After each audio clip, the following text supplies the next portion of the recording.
Muy buenos días, muy buenas tardes y muy buenas noches para Catholic Productions y toda su audiencia. Mi nombre es Juan Carlos Monedero y en esta oportunidad vamos a tratar el tema de el debate en Hispanoamérica y en Argentina entre católicos y liberales. El debate que se da entre la doctrina católica y el liberalismo.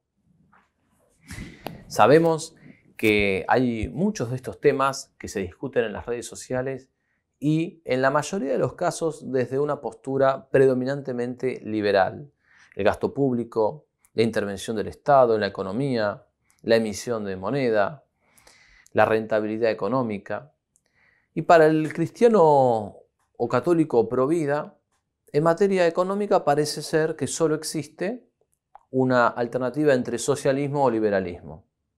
Parece ser como si esas fuesen las únicas posibilidades en materia de estructuración económica de la sociedad.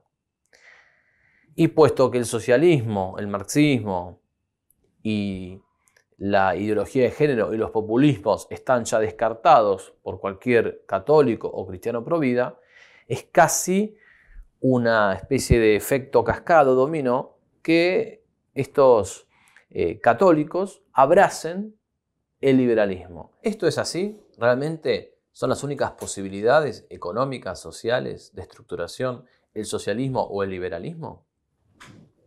Para empezar diremos que este tema en la opinión pública, cada vez que se discute, está atravesado por etiquetas muy livianas.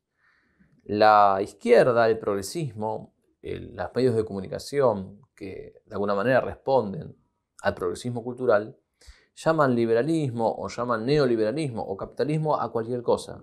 Y esto es comprensible porque ellos utilizan la palabra como un caballito de batalla, con lo cual intentan impactar a la gente. Entonces, para empezar, habría que dilucidar bien qué es el liberalismo. En el llamado mundo que podemos decir cristiano o católico pro vida de Hispanoamérica, de 5 años a esta parte es muy poco lo que se ha producido en torno a este tema, a profundizar en este tema.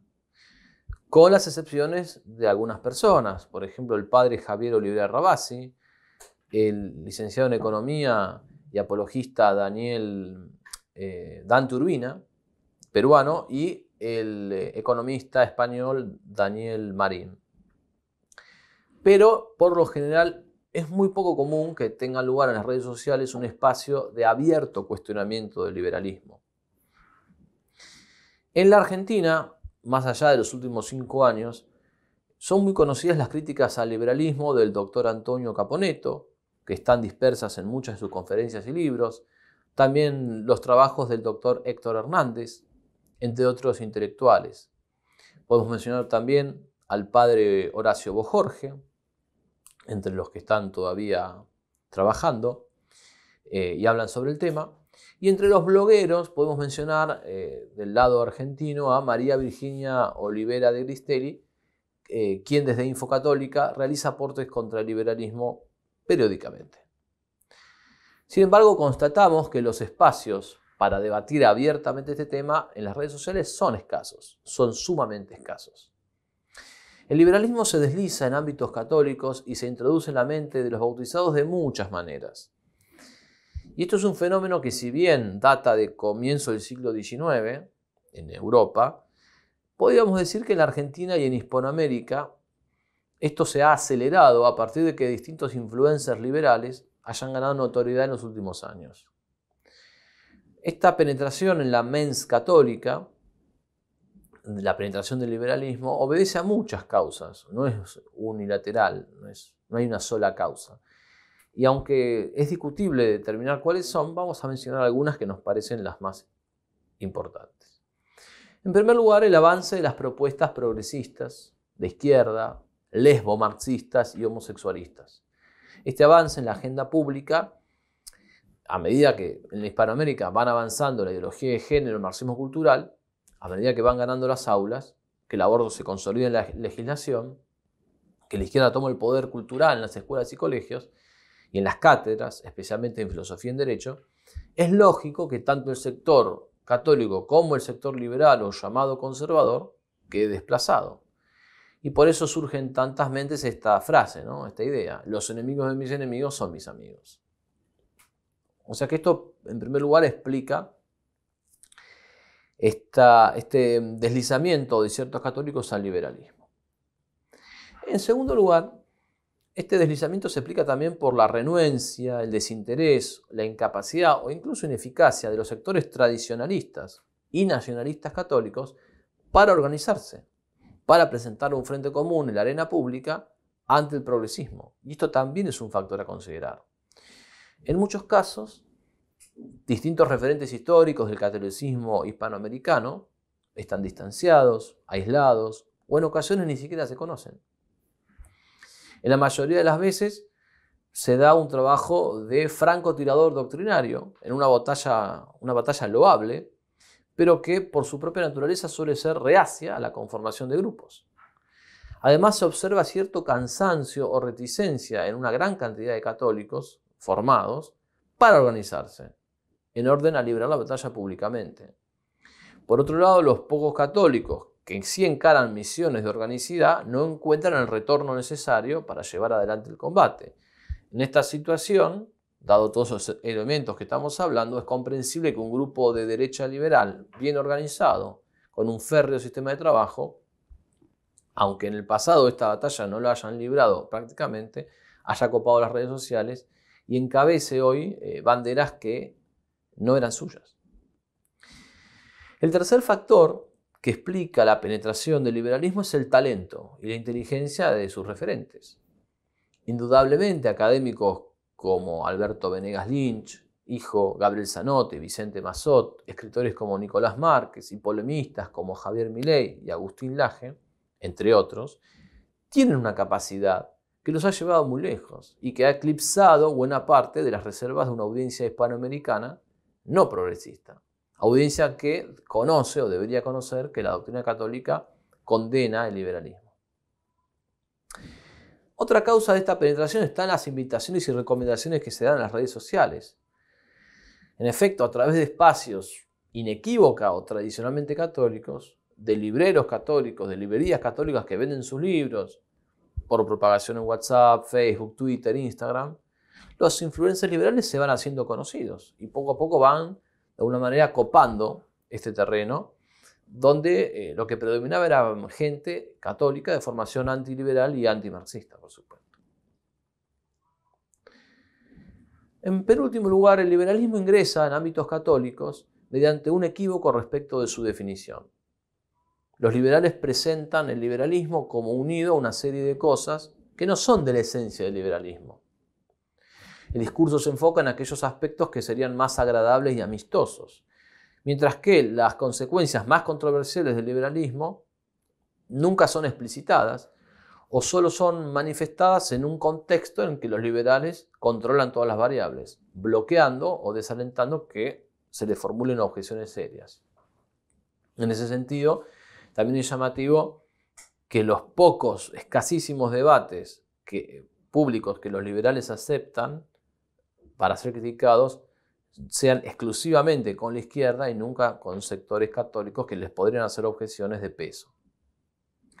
Finalmente, hay ciertas investigaciones, rumores, conjeturas en torno a fuentes de financiación económica que explicarían este ascenso vertiginoso de tantos liberales hispanoamericanos en las redes sociales. Sin embargo, como en nuestro caso nosotros no estamos en poder de evidencia contundente al respecto, no nos enfocaremos en este asunto. Si en el futuro aparecen estas pruebas, sin duda deberían ser incluidas en el análisis. Bien, este es el primer punto de nuestra exposición. ¿Por qué el liberalismo, o cuáles son las causas de que el liberalismo se deslice en los ambientes católicos pro vida?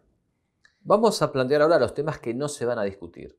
De entrada, corramos una serie de asuntos que estamos de acuerdo, en principio, con el liberalismo y que no queremos que estorben el debate. Esto ya lo decía Chesterton, de que lo primero que había que hacer en un debate es especificar cuáles son los puntos que no van a ser objeto de controversia.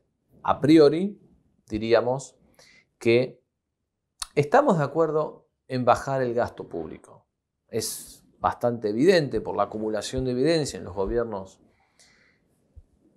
por lo menos de índole hispanoamericana, que se gasta muchísimo más de lo que ingresa en las arcas del Estado. Así que no hay ninguna duda de que los gobiernos deberían bajarse, por ejemplo, el sueldo a ellos mismos, ¿no? Los funcionarios del gobierno deberían bajarse los sueldos exorbitantes que tienen. Vamos a hacer más adelante algunas precisiones, pero en principio estamos de acuerdo en que habría que bajar algún gasto público. En segundo lugar, estamos de acuerdo en que existen desigualdades que son justas, desigualdades que son producto del talento, de la inteligencia, de que una persona tiene un mejor método de trabajo que otra, de que una persona llega a una información antes que los demás, siempre y cuando no la consiga de manera tramposa o viciosa. Estamos de acuerdo en que no toda desigualdad es mala. Hay desigualdades que son producto de la vida, de la naturaleza, de la suerte. Y no tenemos nada contra eso. Desterramos la idea igualitarista, marxista, socialista, de que todos tienen que tener lo mismo, esa igualdad cuantitativa. Y no puede ser compatible con la justicia que tenga lo mismo aquel que trabaja que aquel que no trabaja. Es cierto que el mérito explica muchas desigualdades y la vida está llena de estas desigualdades. Así que existen desigualdades que son justas. Estamos también de acuerdo en que hay que bajar los impuestos. Muchos impuestos son bastardos, son injustos, algunos son criminales. También es cierto que algunos o muchos se hacen comunistas por envidia y que no es un problema per se que alguien tenga más dinero que yo. Eso no es un problema per se, no tiene que ser un motivo de conflictividad social. En principio, que alguien tenga más dinero que uno no debe ser un problema. También es cierto y estamos de acuerdo en que hoy una persona de clase baja, gracias a la tecnología y a una serie de acceso a ciertos servicios, hoy una persona de clase baja vive mejor que un rey de la Edad Media. Tiene más comodidades. Es cierto eso. Finalmente, estamos de acuerdo en que el comunismo fue un sistema de terror, un sistema totalitario, criminal, que en el siglo XX, por lo menos, y según las estadísticas, se habría llevado la vida de 100 millones de personas. Sabemos que el magisterio de la Iglesia condenó el comunismo, tanto su filosofía, y después sabemos que existe una acumulación de evidencia enorme que prueba el carácter criminal del comunismo. Entonces, estos temas los corremos y vamos a enfocarnos ahora en los temas que sí puede haber, y de hecho hay discusiones. Se torna necesario definir qué es el liberalismo e indicar sus autores representativos. Podemos mencionar primero a John Locke, Adam Smith, David Ricardo, François Quesnay. Emmanuel Kant, el filósofo Emmanuel Kant, también es un antecedente importante en el liberalismo, dado que para Kant la libertad está directamente relacionada con el derecho del individuo de obedecer solo aquellas leyes en las que se vea reflejada su propia voluntad. Von Hayek, von Mises, Karl Popper, el gran epistemólogo del siglo XX, Murray Rothbard, entre otros. En la actualidad, el intelectual Alberto Venegas Lynch, hijo, argentino, difunde una definición de liberalismo que es repetida ad infinitum por Javier Milei, influencer, según la cual liberalismo es el respeto irrestricto del proyecto de vida del prójimo. Este respeto no significa adhesión. Para un liberal, los proyectos de los demás pueden ser repulsivos, pero un liberal diría que no se puede apelar a la fuerza respecto a estos proyectos, salvo que perjudiquen a terceros. En la Argentina, entre los intelectuales liberales que impulsan una compatibilidad del liberalismo y catolicismo, además de Venegas Lynch, tenemos a Gabriel Zanotti. Y a nivel hispanoamericano, entre ciertos influencers que reivindican ideas del liberalismo siendo católicos, tenemos a Agustín Laje y a Nicolás Márquez, entre otros. Hay también otra ala de liberales, influencers, que no podrían ser ubicados en este mismo sector, dado que no buscan una compatibilidad con el catolicismo y que sostienen ideas tales como el aborto, la legalización de las drogas o la eutanasia. Y o justifican o de alguna manera no tienen reparos con la conducta homosexual. Y entre ellos mencionamos a Gloria Álvarez, la guatemalteca, a Nicolás Moraz, Iván Carrino, argentinos, ¿sí? Y tampoco hay unanimidad entre los intelectuales. Así, por ejemplo, tenemos que Alberto Venegas Lynch y Gabriel Zanotti están en contra del aborto, pero Murray Rothbard está a favor. ¿Qué sostiene el liberalismo? Primero que nada, explicamos en la introducción que los liberales presentan el liberalismo como unido a ciertas ideas que no son de la esencia del liberalismo, ¿sí? Estas falsas definiciones en lógica se llaman definición por el accidente y constituyen una falacia del accidente. Son pseudo definiciones que registran elementos accidentales y no esenciales, pero que se presentan como si fuesen esenciales. Aclaremos entonces, el liberalismo no es tecnología. No es buscar agradar al prójimo con bienes de mejor calidad. No es ser un desarrollista. El liberalismo no es maximizar la utilidad. No es darles rienda suelta a las energías creadoras de la vida. No es libertad, no es división de poderes. No es oposición al absolutismo, no es freno a la tiranía, no es límite al poder y tampoco es igualdad ante la ley. Ni siquiera es defensa de la propiedad privada. Y no es derecho a resistir al Estado. Los liberales creen estas ideas que acabo de mencionar, pero estas ideas no son de la esencia del liberalismo.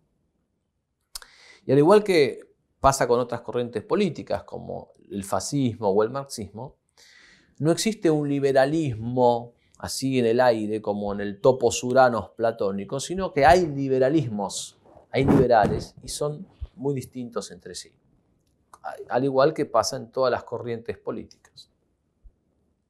Por ejemplo, hay liberales que están en contra del aborto y hay otros que están a favor. Hay liberales que están en contra de la eutanasia, otros a favor, etc.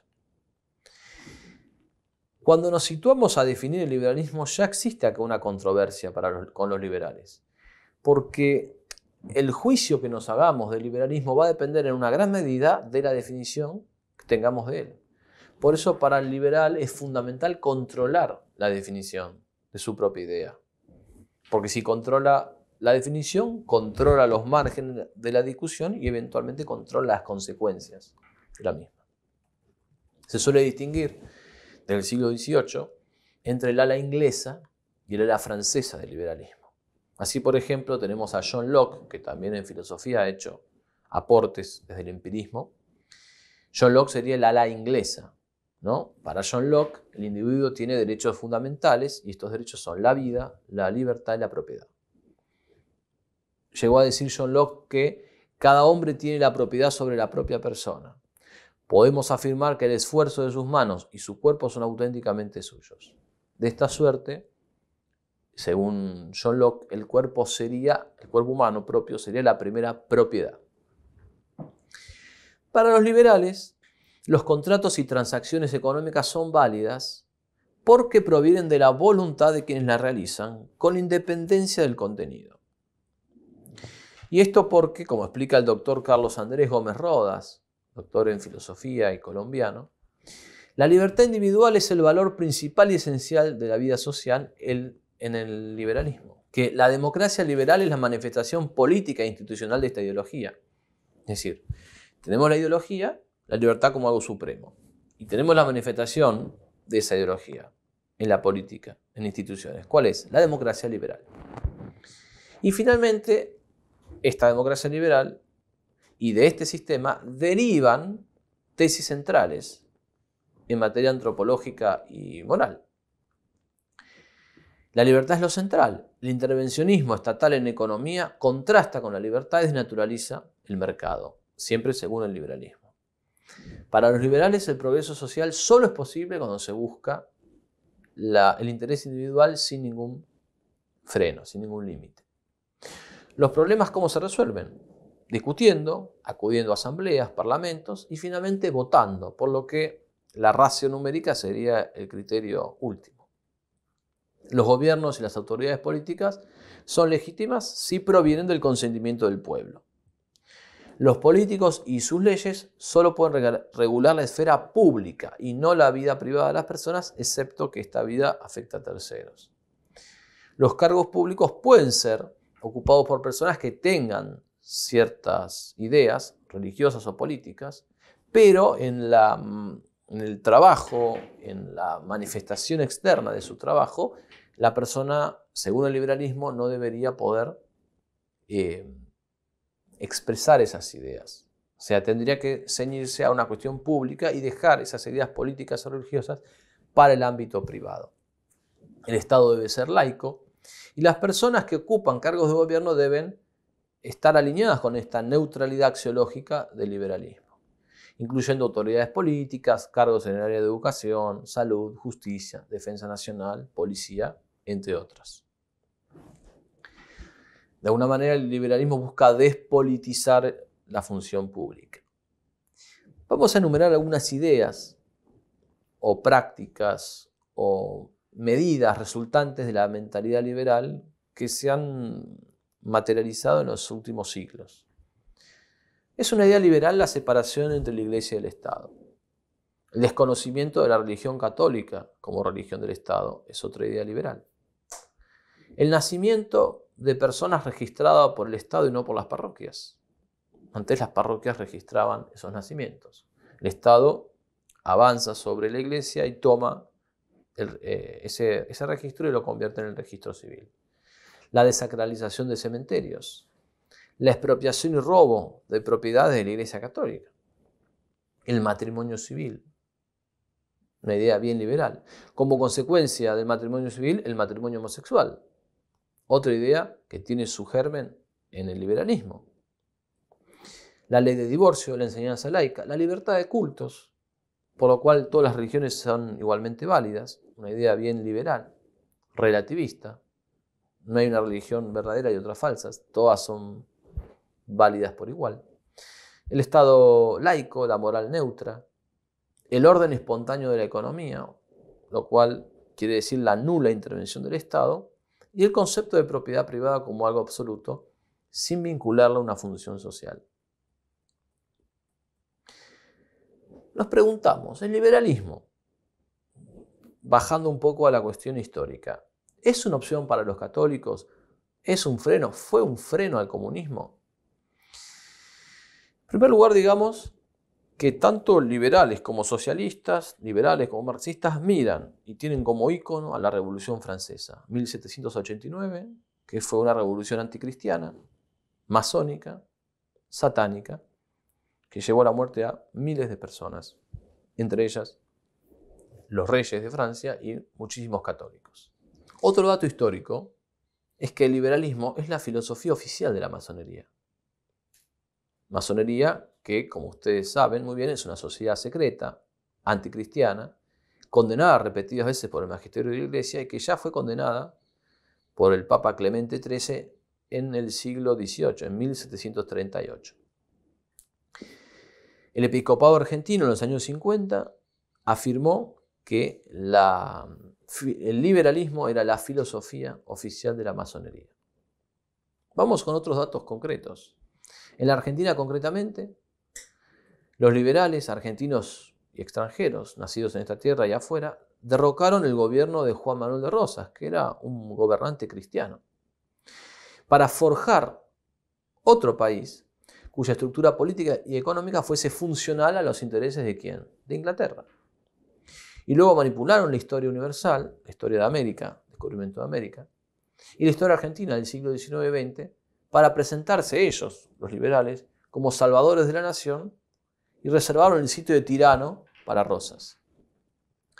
Juan Manuel de Rosas fue derrotado en la batalla de Caseros en 1852 por una coalición de fuerzas liberales, fuerzas nativas, pero también ingleses y franceses. Y poco después de su derrota tiene lugar la creación de la masonería en la Argentina en 1857. Esto no significa que la masonería empiece a actuar e influir en nuestro país. Por supuesto que no. La acción de la masonería se remonta al siglo XVIII. Pero es la primera vez que se funda en estas tierras la masonería. Las logias, sin embargo, está comprobado, venían actuando ya desde la época del virreinato del Río de la Plata. Los liberales y masones se hacen del país, se hacen de los resortes del Estado e imponen a sangre y fuego un nuevo orden, fusilando opositores políticos, exterminando adversarios sin garantía siquiera. Los caudillos federales, que eran de raigambre católica, y que habían respondido a Rosas, los enfrentaron en el terreno de las armas y tuvieron lugar 30 años de guerras civiles, con avances y retrocesos, hasta que finalmente la resistencia gauchesca federal es vencida de manera definitiva en 1880.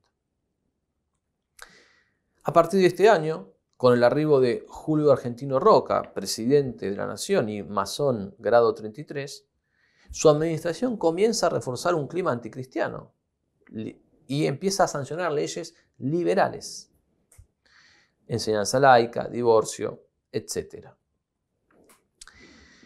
La historia, tenemos que entender que desborda las ideologías. Cuando nosotros estudiamos las ideologías puras, teóricas, pensamos que el liberalismo y el socialismo son cosas distintas. Pero cuando vemos la historia, vemos que en la historia los liberales y los socialistas han trabajado juntos. Por eso es engañosa la dicotomía entre estatismo o liberalismo, comunismo o liberalismo.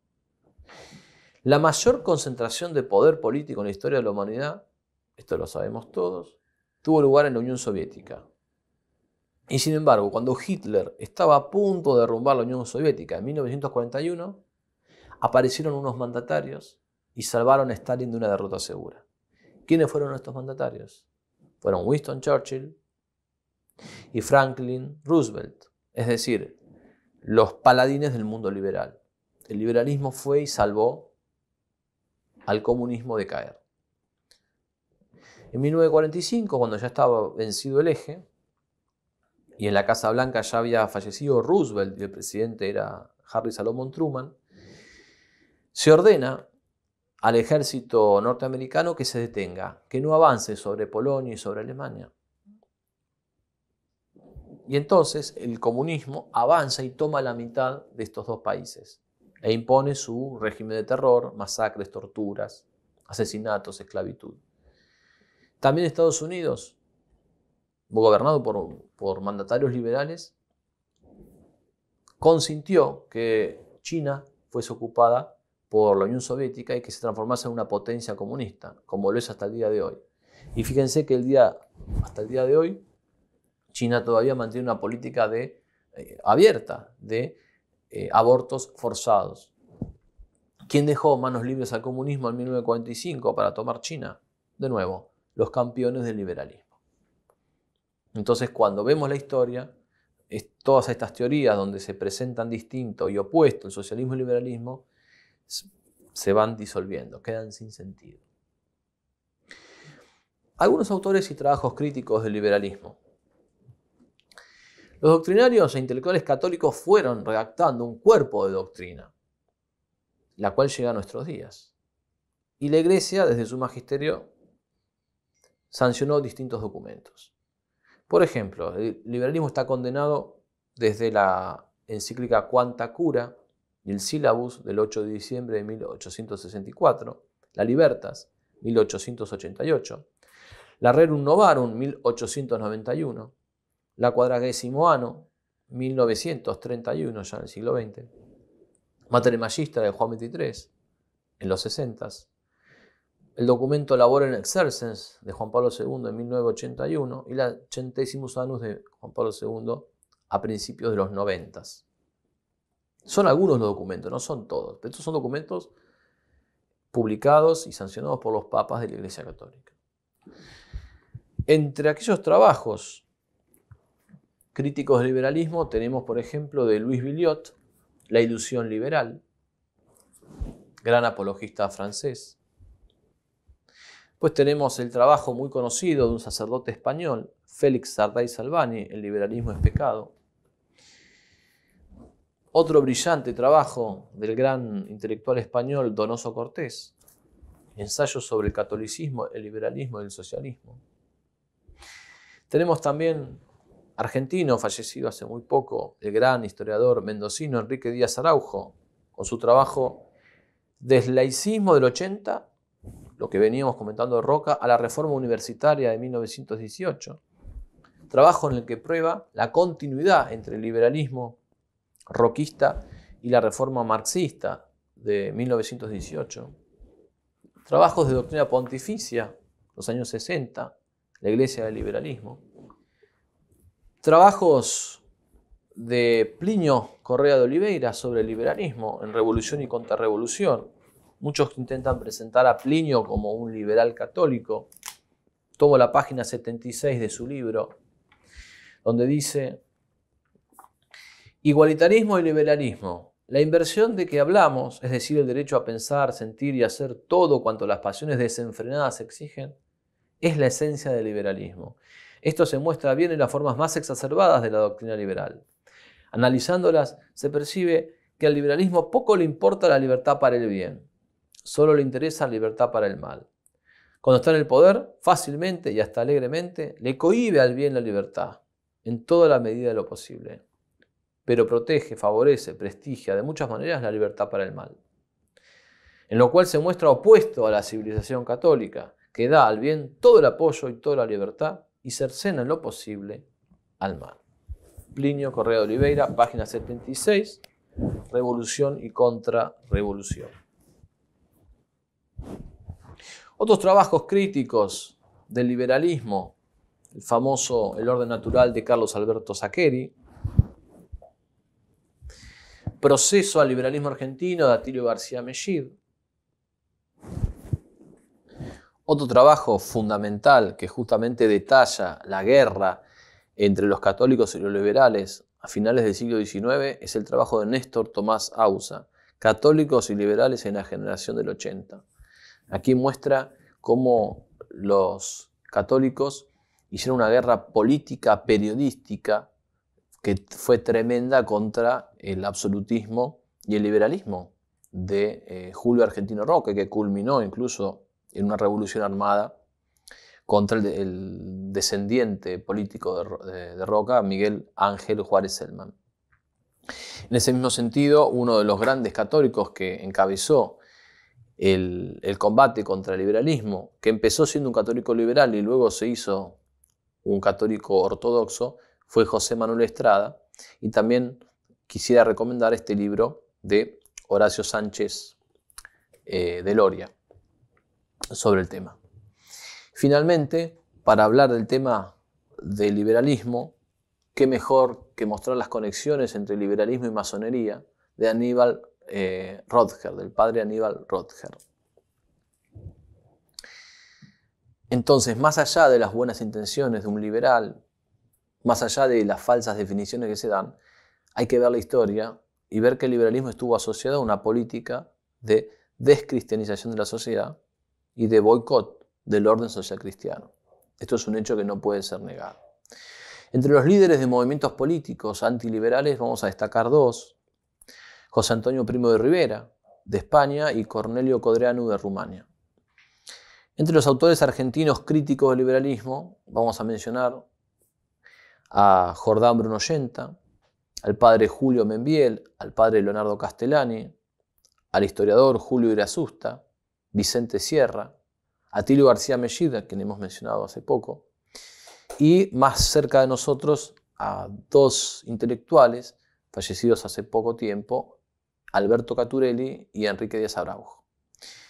Entre los autores argentinos contemporáneos que critican el liberalismo, hemos mencionado a Antonio Caponeto, podemos agregar al padre Alfredo Sáenz, mencionamos a Héctor Hernández y también al padre Bojorge.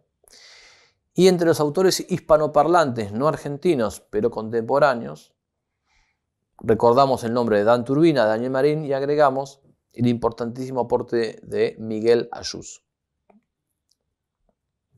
Vamos ahora a la cuestión conceptual. Ya hemos explicado la cuestión de los datos, hemos explicado la cuestión histórica. Vamos ahora a meternos de lleno en la cuestión conceptual. El primer tema o tópico es el de la distinción entre liberalismo, el ala francesa y el ala inglesa. Cuando esta distinción surge en la discusión, generalmente surge como para salvar al liberalismo. Se muestra los documentos que condenan al liberalismo, los católicos muestran estos documentos y los católicos dicen, bueno, ves, acá la Iglesia condena al liberalismo. Y generalmente esta distinción se acuña como una suerte de respuesta, diciendo, no, la Iglesia sí condena ese liberalismo, el liberalismo francés, jacobino, revolucionario, de la Revolución Francesa, que estos católicos liberales aceptan que es anticristiana. Pero no condena el liberalismo del ala inglesa, el liberalismo que estuvo detrás de la Declaración de la Independencia de Estados Unidos en 1776. Ese liberalismo no sería condenable. Así que en general, la pregunta sería, ¿es el liberalismo inglés el compatible con el catolicismo? Entonces, primero que nada, se suele decir que el liberalismo francés es revolucionario, mientras que el otro, el inglés, sería conservador. Y esta distinción, si bien tiene alguna utilidad, no es históricamente correcta en todos los casos, dado que hay autores anglosajones que son más progresistas y autores franceses que son más conservadores, ¿no? Daniel Marín, por ejemplo, ha dicho que esta distinción es como el liberalismo en cámara lenta y el liberalismo en cámara rápida. Citemos, por ejemplo, a Locke, que es uno de los autores del ala inglesa. No hay duda de que por causa de varias de sus peligrosas opiniones, que son absolutamente destructivas para todos los gobiernos, excepto el del Papa, a los católicos no debería dejárseles que propagasen sus doctrinas. Y a quien disemine o haga pública cualquiera de ellas, el magistrado habrá de reprimirlo hasta donde sea necesario. Como se hace con las serpientes, dice Locke, no se puede ser tolerante con ellas y dejar que suelten su veneno. Se podría decir entonces que ambas alas, el ala inglesa y el ala francesa, se diferencian por sus medios y no sus objetivos. El liberalismo anglosajón, además, el conservador y no el jacobino, históricamente fue racista y esclavista. Locke, Darwin, Hume despreciaban a los negros, mientras la Iglesia Católica declaraba santo a un negro, a Martín de Porres, declaración que tuvo lugar en 1837. Tampoco sería justo aproximar las posiciones del ala inglesa liberal con la Iglesia Católica. León XIII luchaba en el siglo XIX contra la esclavitud en Brasil y los liberales estaban a favor de que existieran esclavos. Vamos a segundo punto, la ideología y los hábitos mentales para pensar la economía. Sería simplificador de nuestra parte decir que todo lo que ocurre en la realidad, todo lo malo que ocurre por culpa del liberalismo. Tampoco se puede decir que todo lo que ocurre en un Estado es efecto de las ideologías, de unas o de otras. Hay cosas que ocurren en los Estados que son producto de la corrupción o de la lucha intestina por el poder y que no encajan en ningún modelo ideológico. O sea, para empezar, no todo es consecuencia de un razonamiento. Pero la principal diferencia entre los modelos y los hábitos mentales para pensar la economía pasa porque el liberalismo tiene un hábito mental que es formalista. Es decir, para la filosofía clásica, para la doctrina social de la Iglesia, para el pensamiento filosófico realista, la economía debe pensarse a la luz de la experiencia y es una ciencia social. Es una ciencia que tiene principios, pero también recoge un montón de conclusiones de la realidad concreta a partir de lo que se llama inducción. Una inducción que generalmente es en materia probable y no en materia necesaria. Mientras que el liberalismo solo tiene principios formales, teóricos, que aplica a rajatabla a la realidad.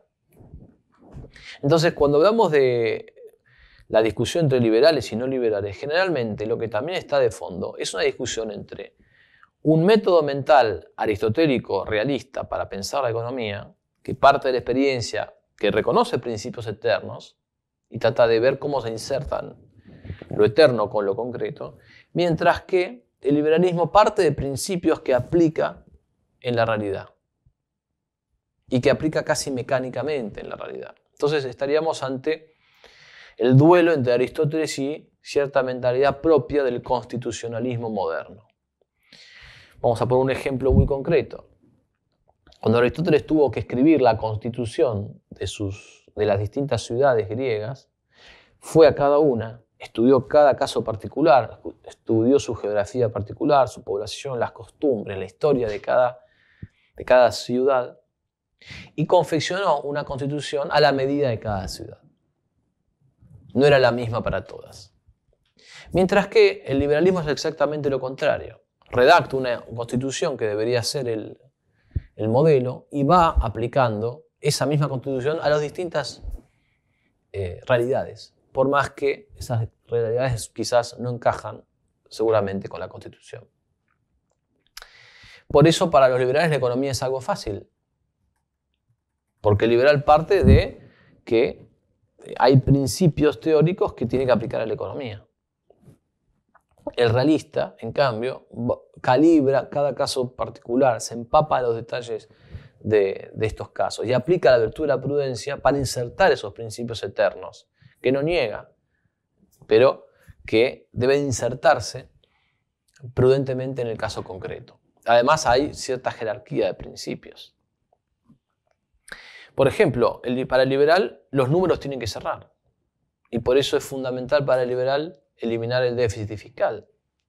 Mientras que un católico con una mentalidad aristotélica entenderá que si el hecho de cerrar el déficit fiscal significa dejar sin trabajo a muchísima gente, o dejar sin jubilaciones a muchísima gente, o restar el presupuesto a la defensa social, o la defensa nacional, o la policía, no ejecutará esa medida. Lo que intentará para cerrar el déficit fiscal es generar más producción, es generar más dinero, no recortar aquellas áreas de la administración pública que sean esenciales y fundamentales. Por eso los criterios liberales tienden por deshumanizar la economía. Y esto, por supuesto, no debe interpretarse como una justificación del comunismo. El comunismo también deshumaniza la economía. Y el comunismo, al igual que el liberalismo, deshumanizan también al hombre.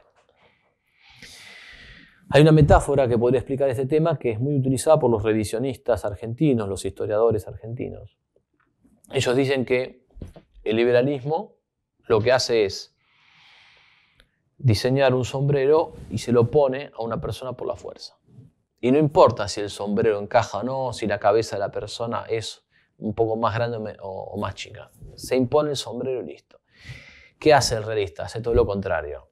Primero va a la cabeza de este hombre, estudia las proporciones y luego diseña un sombrero que sea la medida de esa realidad, de esa cabeza que tiene delante de los ojos.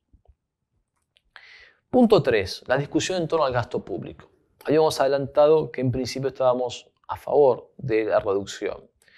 Y estamos sobre todo a favor de que los suculentos sueldos de los gobernantes sean los primeros en reducirse. De los gobernantes, sus funcionarios y sus secretarios. Por otro lado, es un hecho que hay corrupción en la obra pública. ¿Quién lo va a negar? El liberal protesta con razón contra esta corrupción. Entonces pide abolir la obra pública, ¿no? Esta es, por ejemplo, la típica diatriba del influencer Javier Milei. Pero mientras el liberal pide abolir la obra pública, el católico pide abolir o exige abolir la corrupción. Por eso, para el liberal el problema es más Estado o menos Estado. Ahora bien, el Estado está integrado por personas con pecado original, pero el sector empresarial también está integrado por personas con pecado original. Entonces, los problemas del Estado se pueden eliminar si se elimina al hombre. Y como los problemas de la empresa se pueden eliminar de la misma manera. Y eliminar al hombre no es una opción. Sería eliminarnos a nosotros mismos.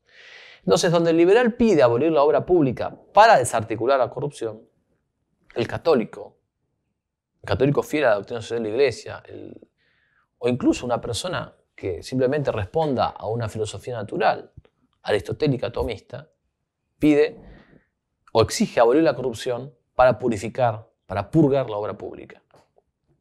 La dicotomía más Estado o menos Estado lo que hace es estrechar las posibilidades de la mente e impide llegar a una solución. Por otro lado, por experiencia, es observable que la corrupción del Estado se da mancomunada con la corrupción de empresarios del sector privado. Por otra parte, ¿no? El liberal dice que hay que eliminar el gasto público. Pero por gasto público se pueden entender cosas muy distintas.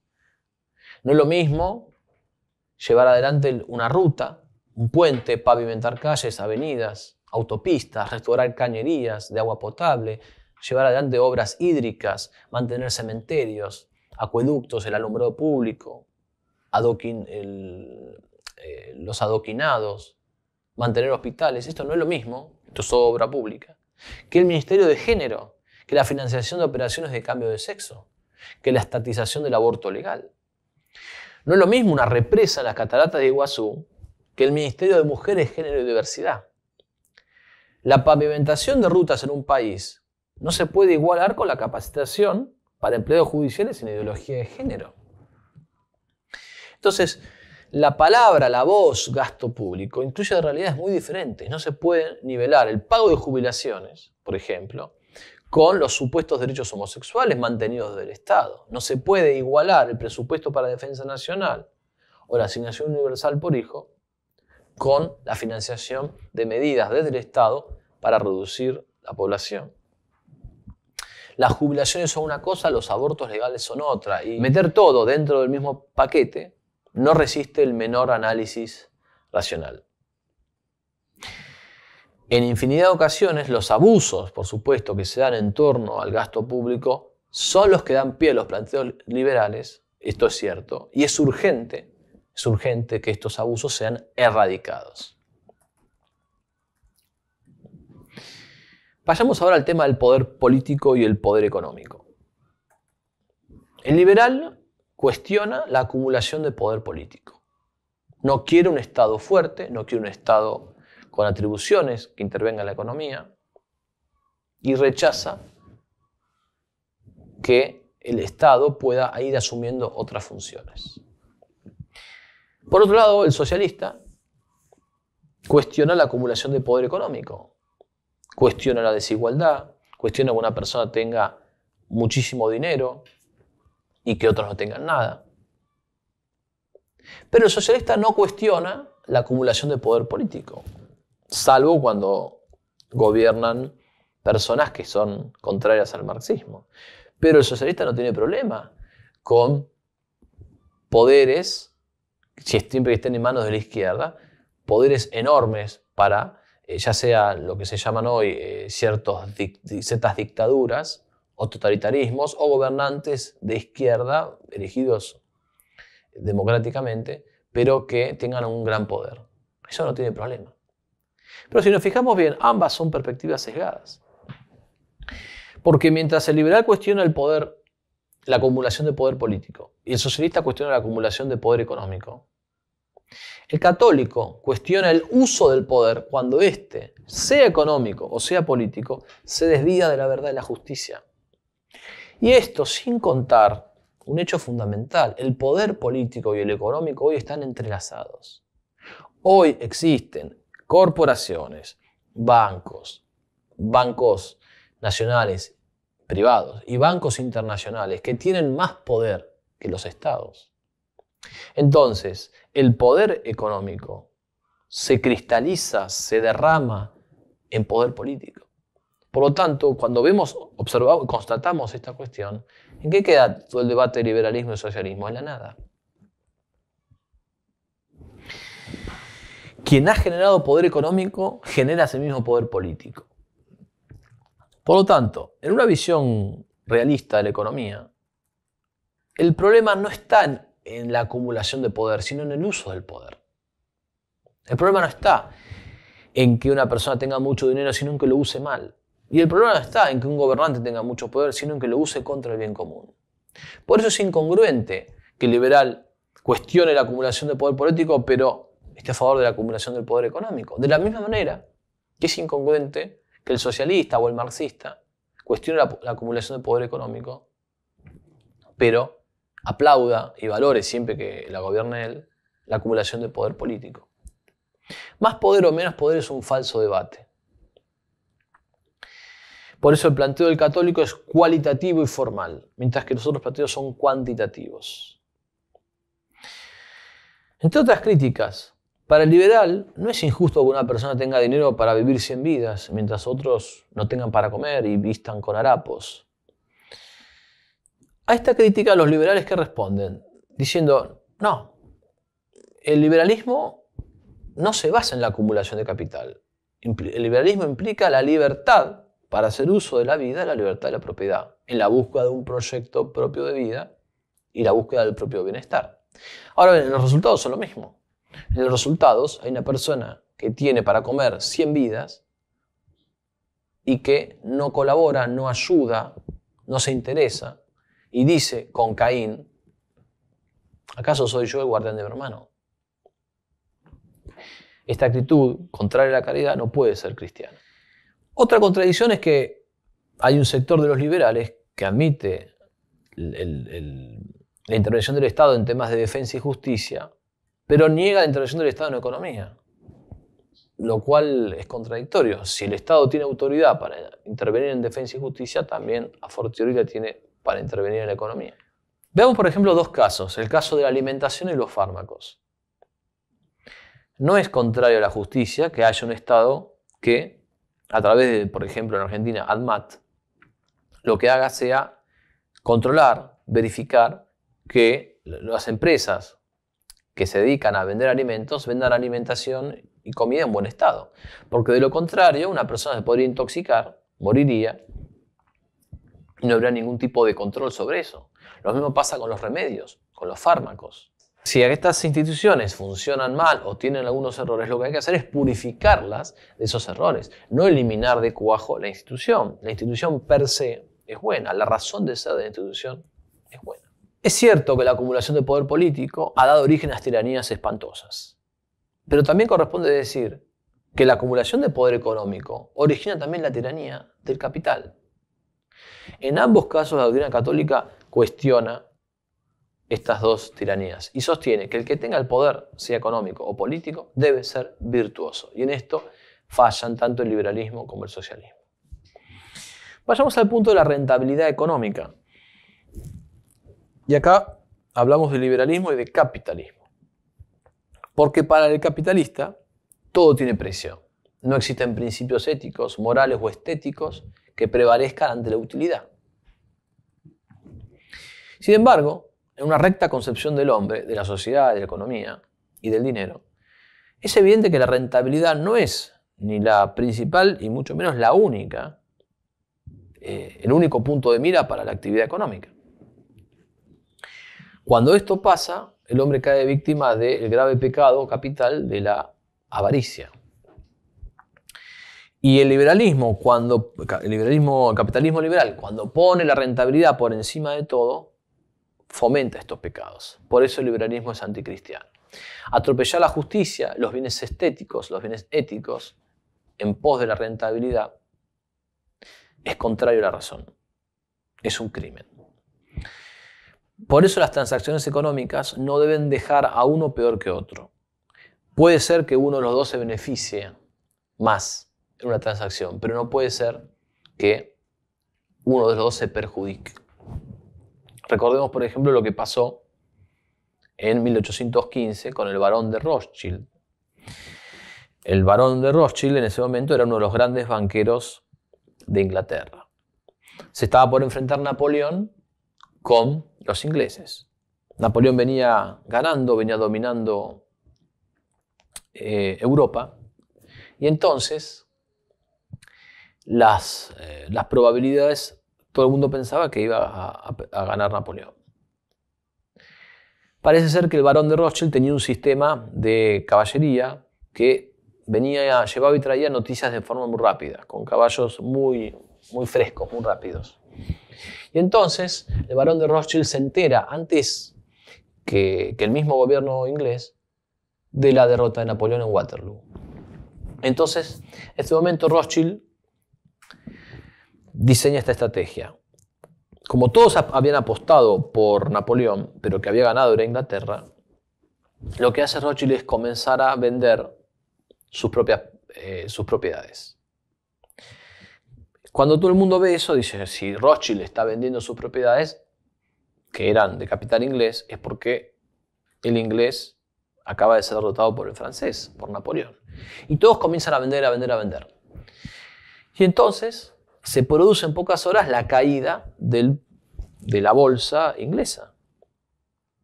Cuando la bolsa inglesa estaba por el suelo y cuando sus propiedades no valían nada, Rothschild las compra. Y luego, cuando llega la noticia de que Inglaterra había ganado, Rothschild había acumulado un capital y un poder enorme.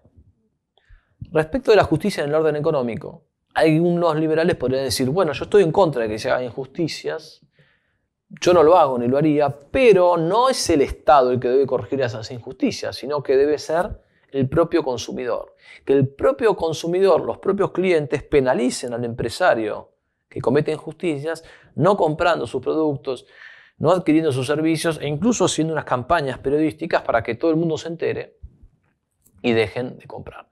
Esto tiene alguna verosimilitud. Recordemos que hace poco hubo una campaña muy fuerte contra WhatsApp y Telegram se salió favorecido y muchísimas personas abandonaron WhatsApp hasta el punto tal que WhatsApp tuvo que salir a pedir disculpas o a aplicar mejor sus condiciones y eso afectó o puede afectar la imagen de una empresa. También en los últimos años ha habido distintas campañas contra Netflix de sectores cristianos que organizándose para denunciar que Netflix promueve series con un abierto anticristianismo, han logrado reducir los ingresos de Netflix. Entonces, en algún lado esto tiene un impacto. Es cierto que hay casos así. Ahora bien, primero que nada impide que ambas estrategias puedan ser simultáneas. Nada impide que pueda existir un Estado que penalice a las industrias que cometen injusticias y al mismo tiempo que esa misma industria sea penalizada por los consumidores organizados. Por empezar, no son contradictorias. Pero en segundo lugar, hay que advertir que en la mayoría de los casos pasa mucho tiempo antes de que el mal empresario, se vea realmente afectado por acciones así. En general, el empresario que comete injusticias atropella a mucha gente antes de que se entere la mayor cantidad de personas de esto y que esto le redunde en un daño económico. La penalización llega tarde y nunca tiene lugar en muchos casos, o si tiene lugar es de forma muy insuficiente. Por eso la autorregulación es un mito. Si ocurre la autorregulación, en general ocurre a cuentagotas y no impide el triunfo de la injusticia. Sin embargo, los liberales dicen nadie está obligado a realizar acciones morales, no podemos obligar desde el Estado a realizar acciones morales. Fijémonos la contradicción. Para el liberal, lo inmoral es que el Estado coacciona a una persona para que cese de hacer un daño a otro. Ahora, ese mismo daño que la persona hace desde la economía, el empresario que hace desde la economía, el daño que hace, ese daño no es un problema.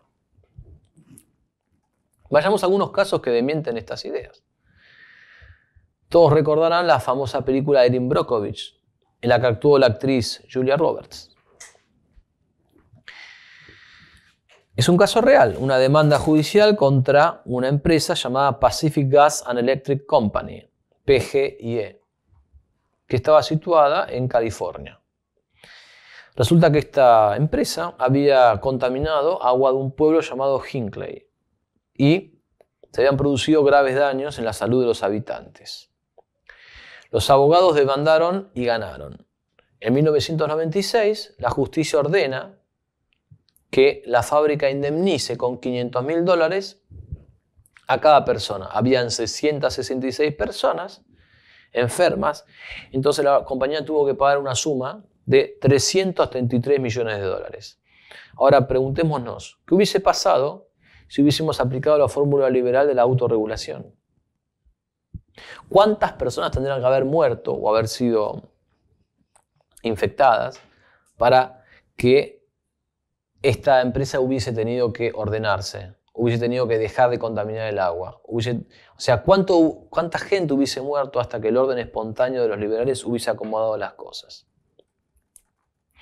Vayamos al punto de la búsqueda del éxito económico, otro de los caballitos de batalla del liberalismo. El capitalista liberal va a responder a estos argumentos que no hay un conflicto entre el éxito económico y ser un benefactor social. Y nosotros estamos de acuerdo. Es cierto que en teoría son dos realidades compatibles y no contradictorias. Los liberales a su vez argumentan que los empresarios solo pueden ser exitosos si se convierten en benefactores sociales. ¿Y esto por qué? Porque claro, ser exitoso es brindar bienes y servicios de calidad y que la gente nos los adquiera. Entonces, si yo lo que realmente estoy vendiendo satisface las necesidades, me lo van a comprar. Y si satisfago las necesidades, soy un benefactor social. Y si mucha gente me compra, ganaré mucho dinero. ¿Y cuál es el problema con eso? Y es cierto. Ahora bien, habría que decir algunas cosas. Ser exitoso equivale a brindar bienes y servicios a buen precio y de buena calidad, beneficiando a los consumidores. Es cierto. Y es cierto también que si se brindasen servicios o productos mediocres, la competencia, o sea, la mano invisible del Estado, sacaría del juego al empresario.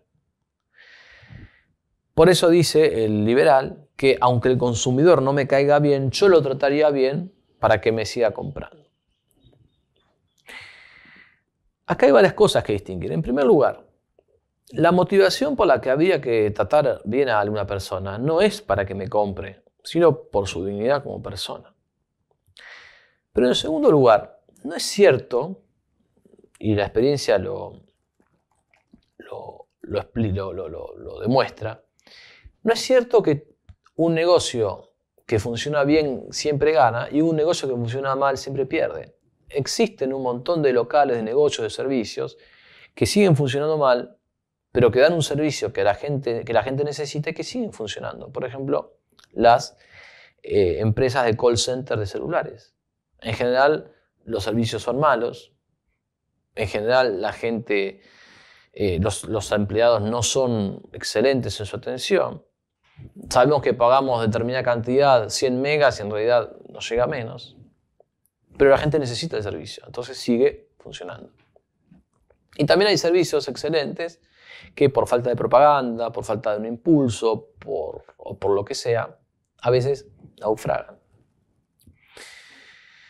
Pero atendamos a la visión liberal. El liberal plantea que el hombre se mueve exclusivamente o principalmente por incentivos económicos. Y que si todos buscamos nuestro bien individual, espontáneamente tendría lugar un orden sin necesidad de un estado censor que debilite lo bueno y lo malo, ¿no? Ahora bien, es una realidad. ¿Se puede ser exitoso siendo un benefactor social? Sí. Pero también se puede ser exitoso pasando por alto la ética y brindando servicios incompatibles con la misma. Todos estos servicios incompatibles con la ética están hoy legitimados en las sociedades y en las leyes liberales de sociedades que fueron cristianas. Por ejemplo, no hay problema ético en ganar dinero destruyendo los pulmones de la gente con cigarrillos. La doctrina social de la Iglesia diría que esa industria es ilegítima. El capitalista diría, si usted no quiere consumir, no consuma. Tampoco sería moralmente malo afectar el ecosistema mediante un uso irracional de los recursos. Pero para que pone la rentabilidad, eso es una opción. Para los que trabajan en el periodismo, es lícito obtener audiencia en base a noticias falsas o en base a noticias incomprobables. El problema sería si la gente las cree. Es un problema de ellos.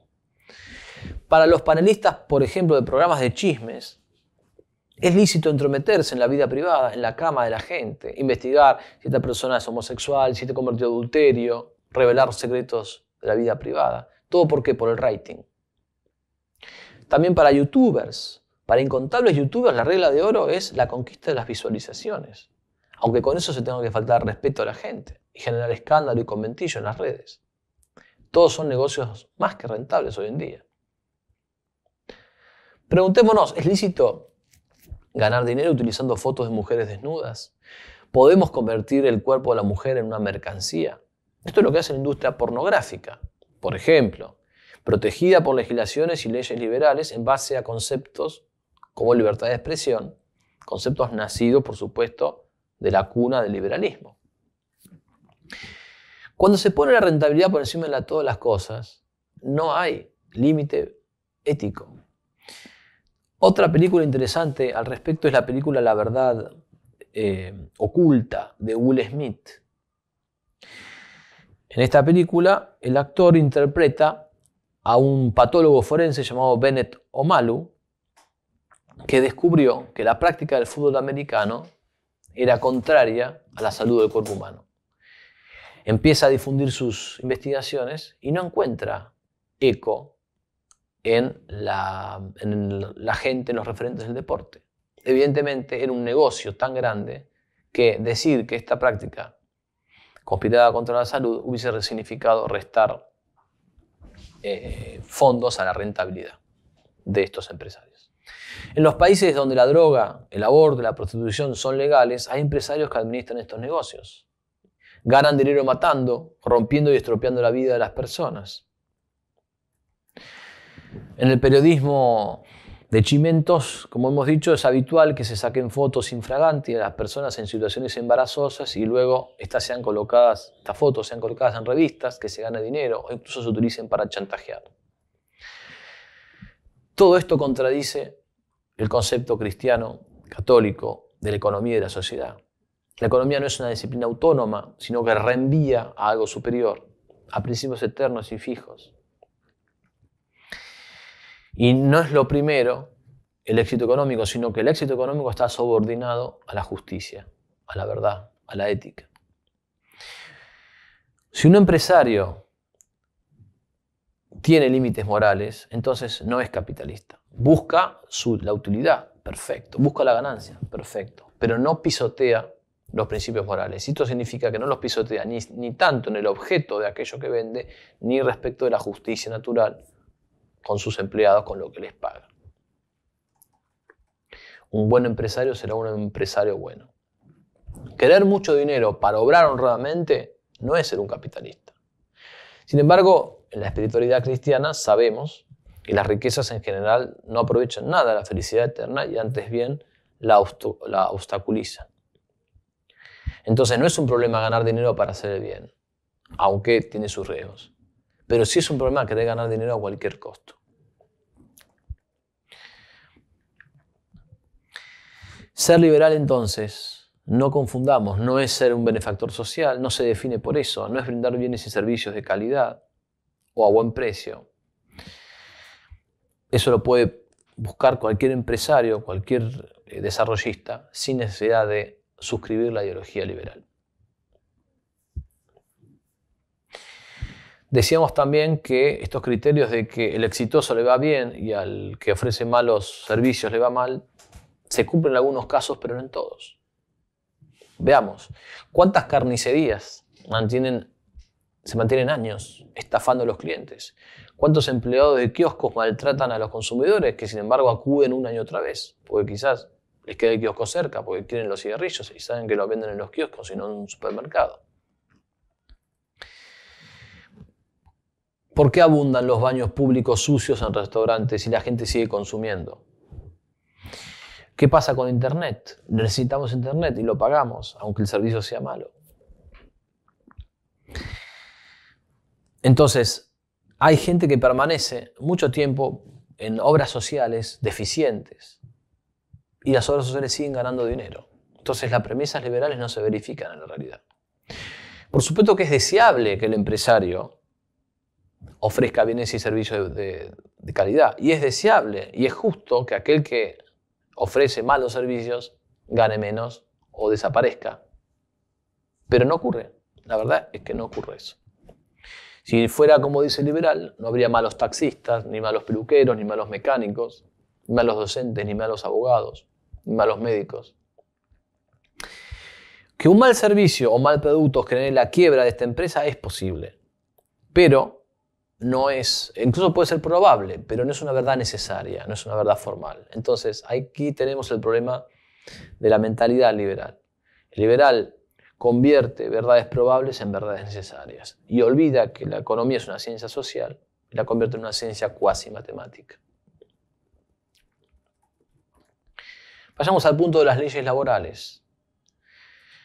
No hay ninguna duda de que en la Argentina, por lo menos, tienen lugar situaciones injustas al amparo de las leyes laborales.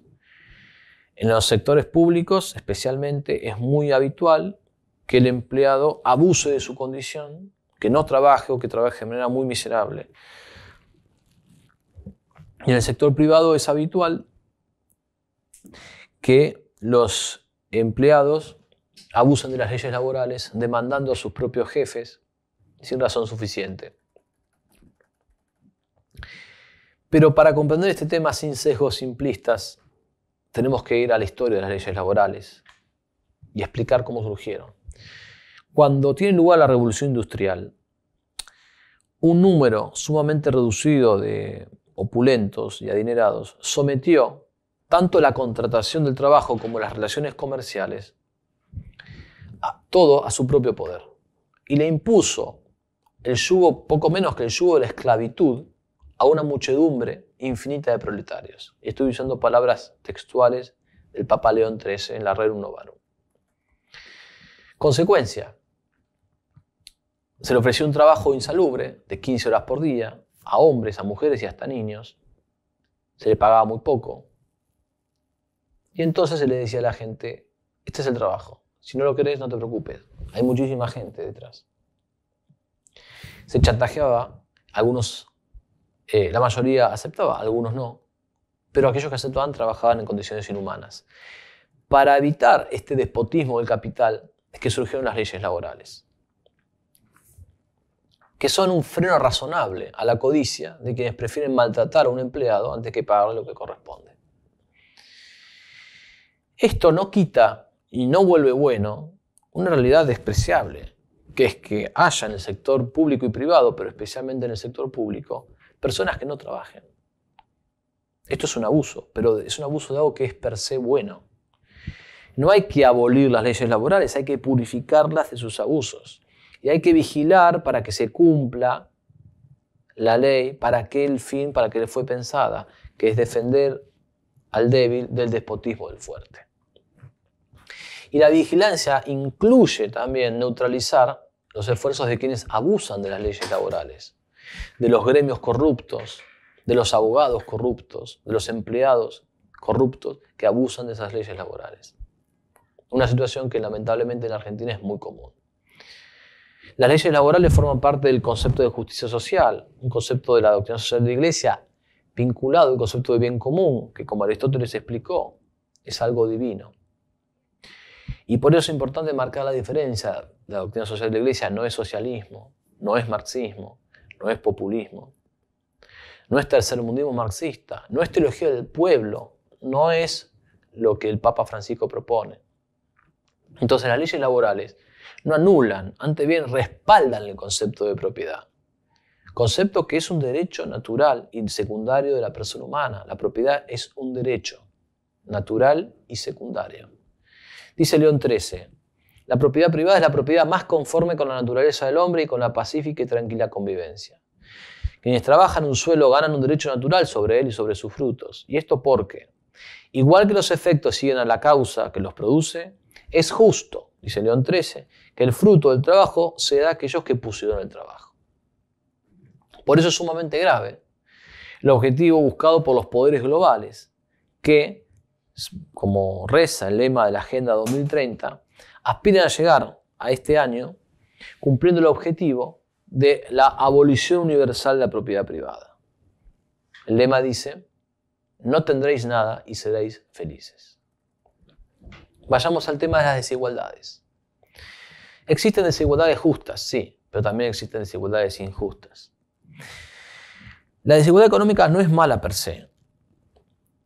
El antiliberalismo planteado por la doctrina social de la Iglesia no cuestiona toda desigualdad económica, porque, como hemos dicho, hay desigualdades que brotan de la realidad, de la competencia, de la habilidad de un empresario.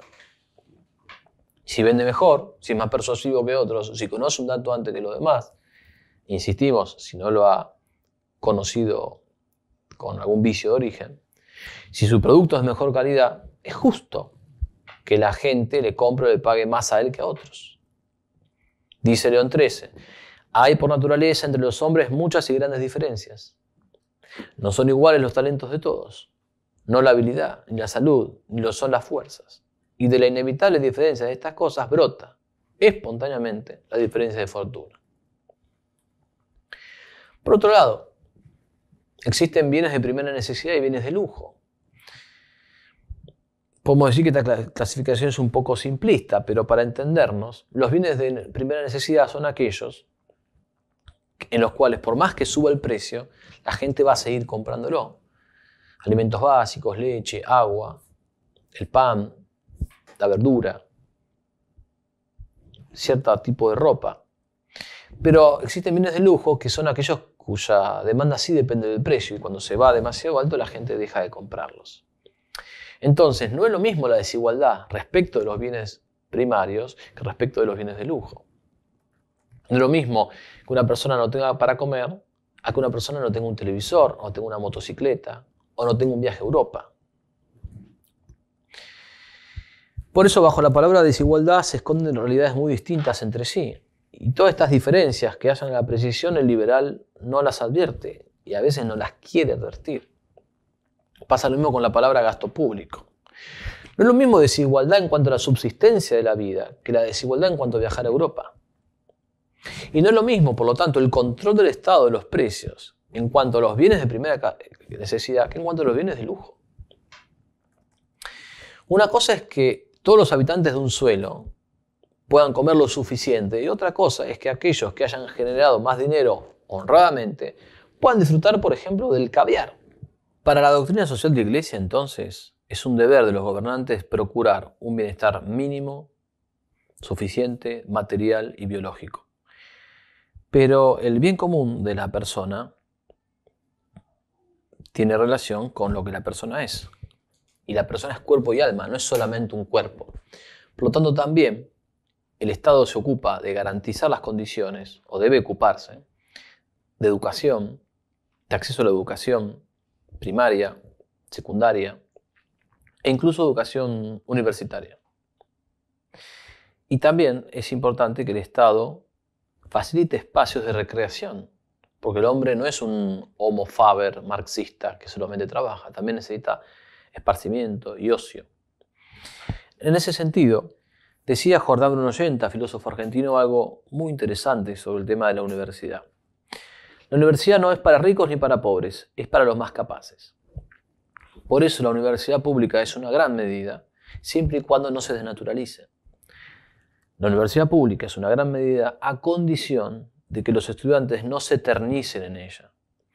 Entonces, los jóvenes que estudien ahí, justamente le deben al pueblo que le está pagando con sus impuestos esa educación, le deben estudiar. Tiene que haber una contraprestación. Ahora, si el joven puede estar 15 años, 20 años en una universidad pública, no dando prácticamente materias, entonces lo que está haciendo es abusando de esa población que con sus tributos le está costeando la educación. Entonces el Estado debe vigilar eso. Pero eso no significa que la universidad pública sea mala en sí misma. Por tanto, tiene que haber igualdad en lo básico y dejar lugar al mérito para lo secundario. ¿Qué es lo básico? El mantenimiento de la salud, la vida, cierto bienestar mínimo. La salud pública es un gran bien. El Estado se hace cargo de la salvación de la vida de todos, incluso de los que no pueden pagar un servicio de salud privado. Pero estas distinciones faltan en los planteos liberales, como también faltan en los planteos socialistas, marxistas, populistas. En los planteos de esta condición, los socialistas, por ejemplo, la izquierda, el populismo no distingue entre la huelga respecto de ciertos tipos de servicios o productos o el paro en actividades distintas que no merecen la misma calificación. No es lo mismo la huelga de los médicos o la huelga de los policías o la huelga de los empleados que recolectan basura o la huelga de la educación que la huelga o la huelga de empleados de transporte, que la huelga respecto de industrias que no son necesarias. No es lo mismo el paro en un caso que la huelga en otro. Carlos Saqueri enseña que la huelga es un derecho, pero como todo derecho y como toda arma de defensa tiene que ser proporcionado al ataque que está sufriendo. Y si la huelga genera un daño mayor que el bien que se pretende custodiar, no sería lícito. Todo esto falta en los planteos socialistas, marxistas. Reconocemos gustosos que hay desigualdades justas, pero no podemos omitir que existen desigualdades injustas. No todos tienen que tener lo mismo, pero todos tienen que tener lo suficiente. Y por eso hay que escapar tanto de la crueldad del capitalismo liberal como de la demagogia socialista marxista. Un Estado coherente con los principios de la doctrina social de la Iglesia garantiza un mínimo de salud pública para una dignidad justa. Cumplido ese mínimo, a partir de ese punto surgirán las diferencias lógicas entre los seres humanos, producto del mérito, la habilidad, etc. Y en esas diferencias el Estado no debería intervenir. En cambio, para el liberalismo, la distinción entre bienes de primera necesidad y bienes de lujo es subjetiva, porque es el valor subjetivo del mercado. Dice von Mises, los consumidores son como jerarcas egoístas e implacables, caprichosos y volubles, difíciles de contentar. Solo su personal satisfacción les preocupa. Por lo tanto, los empresarios deben salir a cubrir sus demandas, por disparatadas o caprichosas que sean. El mercado se organiza según las preferencias de la gente. Esta concepción liberal es incompatible con la doctrina social de la Iglesia. Vayamos al punto de la libertad de prensa, la libertad de expresión. Para los liberales, la libertad de prensa, para decir lo que sea, con independencia de si es verdadero o falso, es un valor positivo. ¿Es un valor la libertad de prensa para los católicos? ¿La libertad de expresión es algo legítimo en sí mismo para la mente católica? Si vamos a Juan 8:32, nuestro Señor dice, conoceréis la verdad, y la verdad os hará libres. En un recto criterio católico, no hay libertad sin verdad, y la verdad produce la libertad.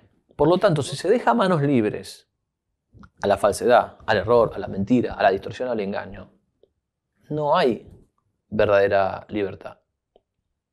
No está en la verdad. Pero para un liberal habría libertad de expresión. La doctrina social de la Iglesia fomenta la libertad para la propagación y enseñanza de la verdad y reconoce esa íntima relación entre libertad y verdad. La falsedad no tiene derechos, el error no tiene derechos. Y un Estado católico puede tolerar el error o la falsedad siempre y cuando considere que restringiendo esas expresiones generaría un daño mayor. Pero no tiene derecho como tal. Lo falso no puede tener derechos. Y esta es la concepción católica de la tolerancia. Pero para el liberal no es así. Entonces, para el liberal, la pluralidad ideológica es esencial. Toda censura es mala. Para los católicos, la censura de la mentira es buena. La censura de la falsedad es buena. Por otro lado, diremos que en la historia esto es bastante hipócrita, porque los liberales han censurado. Los liberales han sido campeones de la censura. Entonces, no solo sus planteos ideológicos son falsos, sino que además ellos son incongruentes con sus planteos. Por otro lado, la batalla entonces por la libertad de expresión y de prensa, siendo un estandarte del liberalismo, contiene en su seno el germen de que toda opinión es igualmente válida. Y no solamente la opinión política o económica, sino la opinión religiosa. Por eso es que la libertad de expresión está unida a la libertad de culto como un relativismo religioso absoluto. No dudamos que la actual censura que sufre la verdad, el cristianismo, en las redes sociales es nefasta. Vemos la censura de Google, Facebook, YouTube, las enormes plataformas monopólicas de información. Pero estas censuras son malas no por ser censuras, sino por ser censuras de la verdad. La censura per se es neutra. El derecho a la libertad de expresión no es absoluto. Y dado que filosóficamente hablando la falsedad, el error son lo que llamamos filosóficamente un no ser, entonces el error no tiene derechos. Dice el cardenal Pi, la verdad es intolerante. Forzar la verdad a la tolerancia es condenarla al suicidio.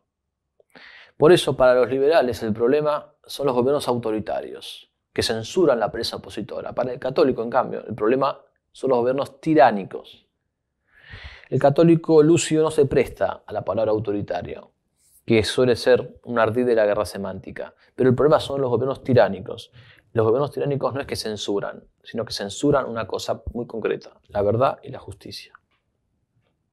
Para el liberal la tolerancia es un bien y hasta un fin en sí misma, y para el católico es simplemente No actuar ante males cuando la reacción contra esos males generaría un daño mayor. Entonces, para el liberal, la tolerancia es una forma de vida, un camino. Tolerancia política, tolerancia filosófica, tolerancia religiosa. Así concebida, la tolerancia liberal es nada más que el desprecio a la verdad objetiva de las cosas. Dice Garrigou-Lagrange, la Iglesia es intolerante en los principios porque cree, pero es tolerante en la práctica porque ama. En cambio, los enemigos de la Iglesia son tolerantes en los principios porque no creen. Pero son, dice Garrigou, intolerantes en la práctica porque no aman. Vayamos al tema de la armonía social y los salarios justos. En los principios de la doctrina social de la Iglesia se busca la sincronización y la mutua cooperación entre las clases sociales, entre el capital y el trabajo. Ninguno puede sin el otro. Esta armonía es destruida no solo por la idea marxista de la lucha de clases, sino también por el empresario, que en cuanto liberal procura enriquecerse sin importarle el bienestar de los subordinados. Cito a León XIII otra vez. Es un mal capital suponer que una clase social sea espontáneamente enemiga de la otra, como si la naturaleza hubiera dispuesto a los ricos y a los pobres para combatirse mutuamente en un perpetuo duelo. Dice, esto es un mal capital. Es esto tan ajeno a la razón y a la verdad que, por el contrario, es lo más cierto que, como en el cuerpo se ensamblan entre sí miembros diversos, de donde surge aquella proporcionada disposición que justamente podría llamarse armonía, así ha dispuesto la naturaleza que, en la sociedad humana, dichas clases gemelas concuerden armónicamente y se ajusten para lograr el equilibrio. Ambas se necesitan en absoluto. Ni el capital puede subsistir sin el trabajo, ni el trabajo sin el capital. Rerum Novarum, punto 14. Y la armonía social solo es posible si ambos, los dueños del capital y los empleados, no uno o el otro, cumplen sus deberes. Sigue León XIII. Toda la doctrina de la religión cristiana, de la cual es intérprete y custodio de la Iglesia, puede grandemente arreglar entre sí y unir a los ricos con los proletarios. Es decir, llamando a ambas clases al cumplimiento de sus deberes y ante todo a los deberes de la justicia. Deberes de los proletarios y obreros. Enumera León XIII. Cumplir íntegra y fielmente lo que por propia libertad y con arreglo a justicia se haya estipulado sobre el trabajo. Dice, por propia libertad y con arreglo a justicia. No dañar en modo alguno el capital. No ofender la persona de los patronos. Abstenerse de toda violencia al defender sus derechos. No promover sediciones. No mezclarse con hombres depravados que alientan pretensiones inmoderadas y prometen artificiosamente grandes cosas. Vamos ahora a los deberes de los ricos, de los patronos. No considerar a los obreros como esclavos. Respetar en ellos como es justo la dignidad de la persona, sobre todo la persona ennoblecida por lo que se llama el carácter cristiano. No abusar de los hombres como de cosas de lucro.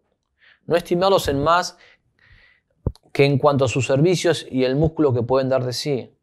Dice León XIII, hacer esto, o sea, estimar a una persona solo en cuanto a lo que me puede dar de sí, es vergonzoso e inhumano.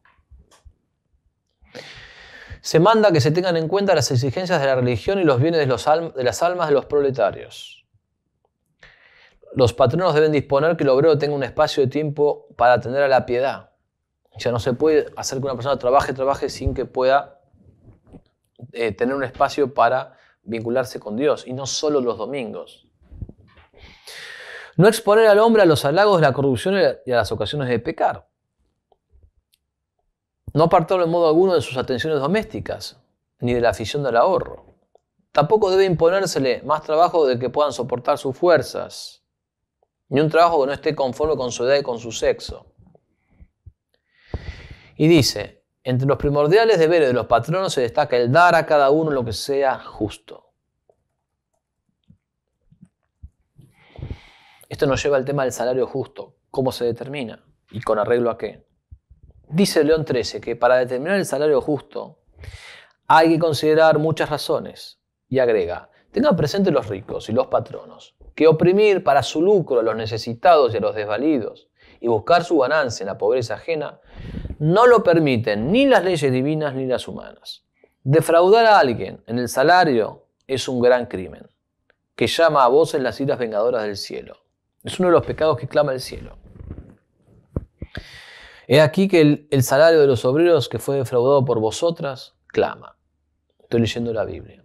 Y el clamor de ellos ha llegado a los oídos del Dios de los ejércitos. Finalmente, dice León XIII, han de evitar cuidadosamente los ricos perjudicar en lo más mínimo los intereses de los proletarios, ni con violencias, ni con engaños, ni con artilugios usurarios.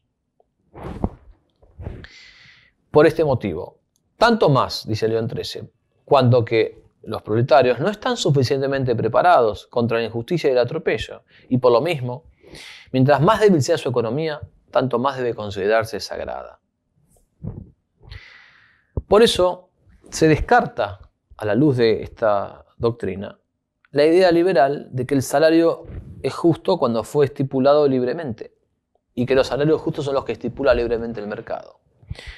Para el liberal, es la voluntad libre de las partes la que justifica jurídicamente el sueldo a convenir. Ahora bien, si así fuera, serían justas aquellas cláusulas en donde uno de los dos se aprovecha de buena fe o de la ignorancia de la contraparte. ¿Por qué? Porque el otro lo firmó libremente. Como dicen los liberales, yo te puse una pistola en la cabeza para que vos firmes esto. Vos aceptaste voluntariamente. Pero eso es una condición necesaria, no suficiente. De tal manera, si fuese verdadero lo que dice el liberalismo, sería lícito convenir un sueldo que no llegue a dar sustento al trabajador de una compañía que obtiene frondosos beneficios. Sería lícito aprovecharse de un mercado en situación de vulnerabilidad. Esto pasó. Cuando tuvo lugar pasa muchas veces. Vimos, por ejemplo, lo que pasó con Rothschild. Vamos a un ejemplo más cercano en el tiempo. Cuando fue el atentado de las Torres Gemelas, se cerraron los aeropuertos en Estados Unidos. Y mucha gente que estaba de paseo no pudo volver a su país o a su estado de origen. Y entonces, ¿qué hicieron las empresas de hoteles? Muchas. Aprovecharon y subieron los costos, porque sabían que esa gente estaba entre la espada y la pared y que no iba a quedarse en la calle. O sea, se aprovecharon de una situación traumática. Pongamos otro ejemplo. Hay un artículo en el que el padre Javier Olivera entrevista, por un lado, al padre Federico Hayton, católico, y a Nicolás Márquez, que suscribe lo que se podría llamar la derecha liberal conservadora. Les hace preguntas, la misma pregunta a los dos, y cada uno va respondiendo. El padre Federico Hayton comenta lo siguiente. Aquí en el estado de Jharkhand, esto lo he visto con mis propios ojos, existe gente paupérrima que vive al día. Son artesanos y campesinos que, cuando alguien de su familia se enferma, deben llevarlo al hospital. Como no tienen dinero para pagar, deben pedir un préstamo. Los usureros le dan un préstamo carísimo y a cambio deben poner sus casas en garantía. La única casa que tienen. Luego, para pagar el préstamo, muchos de ellos deben ir a trabajar como picapedreros a estados lejanísimos. Están años picando piedra, muriéndose de frío, alejados de la familia, viviendo en carpas en estado infrahumano, para poder pagar esa deuda que contrajeron, y dice con ironía el padre Federico Hayton, que contrajeron libremente. La propiedad privada tiene una función social. Y dice León XIII, escuchemos las tremendas amenazas de Jesucristo. Amenazas que deben imponer temor a los ricos. Y se refiere a las palabras del Evangelio de San Lucas, capítulo 6, 24-25. Ay de vosotros los ricos, porque tenéis vuestro consuelo. Ay de vosotros los que estáis hartos, porque tendréis hambre. Veamos la interpretación de estos pasajes bíblicos que brota de los comentarios de los santos y doctores recopilados en Catena Áurea de Santo Tomás de Aquino. San Cirilo dice: una vez explicado que la pobreza sufrida por Dios es el origen de todo bien y que el tener hambre y llorar no carece de premio, Jesús pasa ahora a hablar de lo contrario, diciendo cuál es la causa de la perdición y del tormento eterno. Y sigue: ay de vosotros los ricos, porque tenéis vuestro consuelo. Entonces acá San Cirilo está diciendo que nuestro Señor dijo que el poseer riquezas y no usarlas bien es causa de perdición y de tormento eterno. Para escapar a una interpretación distorsionada del Evangelio habitual en los grupos tercermundistas, reproduzcamos el comentario de San Ambrosio, que aparece a continuación del de San Cirilo. San Ambrosio fue uno de los que tuvo una intervención en la conversión de San Agustín y que además lo bautizó. Dice San Ambrosio: aun cuando en la abundancia de las riquezas hay muchos alicientes para pecar, también hay muchos medios para practicar la virtud. Fijémonos que el verdadero pensamiento católico no condena la riqueza per se. Antes bien, es una exhortación evangélica a que los ricos practiquen la generosidad. Dice San Ambrosio: aunque la virtud no necesita opulencia, y aunque la largueza del pobre es más laudable que la liberalidad del rico, sin embargo, la autoridad de la sentencia celeste, o sea, de la sentencia celestial de Cristo, no condena a los que tienen riquezas, sino a los que no saben usar de ellas. Fin de la cita. ¿Y esto qué implica? Que existe un uso debido y un uso indebido de las riquezas. Aunque el liberalismo no le guste y aunque el capitalismo liberal proteste. Sigue el santo. Así como el pobre es tanto más laudable cuanto más pronto es el afecto con que da, así es tanto más culpable el rico que tarda en dar gracias a Dios por lo que ha recibido y que se reserva sin utilidad la fortuna que le ha sido dada para el uso de todos. Luego, no es la fortuna, sino el afecto a la fortuna lo que es criminal. La afección del rico por la fortuna es criminal, no la fortuna en sí. Y es más virtuoso el que más pronto da. Por lo tanto, es menos virtuoso y más vicioso el rico que tarda en dar y que a veces no da nunca. Es un pecado grave quedar atenazado por la fortuna y es un mal terrible que estrecha el corazón. Sigue San Ambrosio. Aunque no hay mayor tormento que amontonar con inquietud lo que ha de aprovechar a los herederos, sin embargo, como los deseos de amontonar de la avaricia se alimentan de cierta complacencia, los que tienen el consuelo de la vida presente pierden el premio eterno. Entonces, ¿qué está diciendo San Ambrosio? Los ricos que acumulan para sí y no dan a los demás pierden el premio eterno. ¿Cómo puede ser que esto, un católico,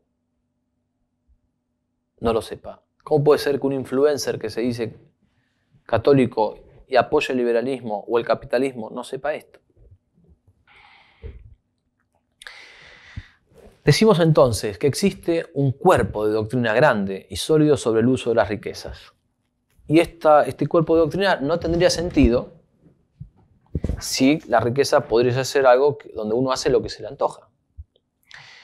La propiedad privada es un derecho secundario y derivado. No es un derecho absoluto. Primero porque ningún derecho es absoluto, ni tampoco es ilimitado. El ser humano no puede lícitamente realizar lo que se le antoje con su propia propiedad. Por ejemplo, aunque un terreno sea mío, yo no puedo acumular material tóxico ahí que afecte el ambiente de los demás. ¿Hay libertad? Sí. Salvando el orden moral objetivo, hay libertad para lo que vos quieras. Por tanto, no es indiferente el uso que el propietario, por decir algo, de un departamento haga con su fortuna, con sus bienes. No es lo mismo que yo se lo alquile a una familia a que se lo alquile a una persona que regentea casas de prostitución. No puedo decir, es mío, lo uso para lo que quiero. No es lícito. La propiedad privada implica límites y tiene exigencias. Y por supuesto, la propiedad es un derecho que no es el único y que debe articularse armónicamente con otros derechos. La causa de los derechos son los deberes. Los deberes existen metafísica y lógicamente antes de los derechos. Por eso es el deber el que engendra el derecho. Por este motivo, la justicia, el bien, la verdad, la moral, la belleza, la paz, la concordia, la virtud y la protección de la vida inocente son realidades más importantes y más fundamentales que la propiedad. Son realidades a las cuales la propiedad se debe subordinar. Nunca será lícito un uso de la propiedad que lesione alguno de estos conceptos superiores.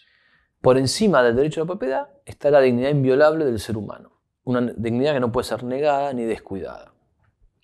Entonces, la acción de los empresarios al mismo tiempo que la acción del Estado, no es que el Estado no está obligado a esto, también el Estado está obligado, la acción de los empresarios debe fomentar el desarrollo de las personas, aspirar a la reducción de la miseria y procurar la creación de mayores fuentes de trabajo. Puesto que la propiedad privada no es un derecho absoluto, insistimos, ningún derecho lo es, existe la posibilidad de que un Estado, fiel a los principios de la doctrina social de la Iglesia, realice expropiaciones conforme al bien común. La expropiación es una acción neutra. Ahora bien, también el gobernante está dentro del orden moral. Por eso no puede expropiar sin motivo y además debe indemnizar al dueño de la propiedad que está expropiando.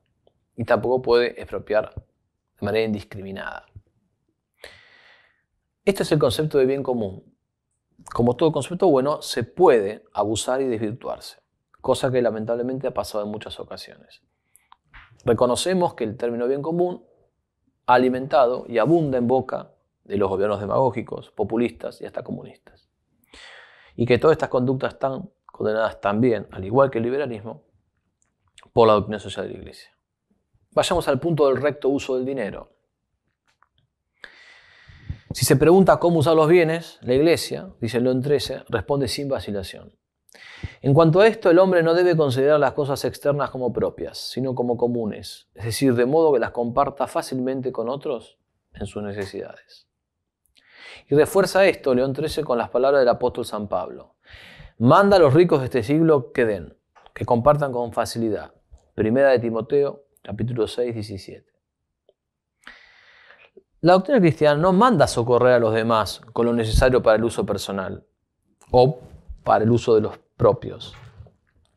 Tampoco se manda a dar a otro lo que uno mismo necesita para conservarse. Ahora bien, dice León XIII, cuando se ha atendido suficientemente a la necesidad y al decoro propio, es un deber socorrer a los indigentes con lo que sobra. Y en caso de necesidad extrema, estos deberes son de justicia. Ahora bien, en caso donde no hay necesidad extrema, estos deberes son propios de la caridad. La caridad, una palabra que no existe en el vocabulario liberal ni en el capitalista. Y por eso dice Cristo, cuanto hicisteis a uno de estos hermanos míos más pequeños, a mí me lo hicisteis. En otras palabras, quien recibió abundancia de bienes, sea del cuerpo, de la mente, del espíritu o bienes externos, los ha recibido para perfeccionamiento propio y al mismo tiempo, como ministro de la providencia divina, debe emplearlos en beneficio de los demás.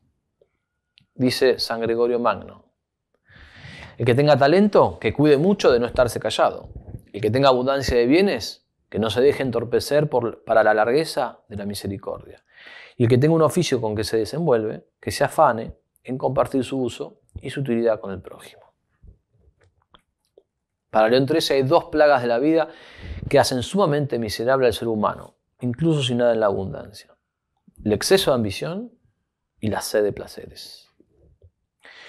Por estos motivos, la doctrina de la Iglesia llama a los hombres a la moderación e invita a contentarse con un atuendo y una mesa frugal. Todo lo contrario del capitalismo y sobre todo de los tentáculos y de la exacerbación del marketing, que lo que hacen es buscar producir falsas necesidades para luego generar un producto que satisfaga esas necesidades y ganar más dinero. De este modo, con la moderación, se provee directamente al bienestar de los proletarios, creando y fomentando lo que estima conducente a remediar su indigencia.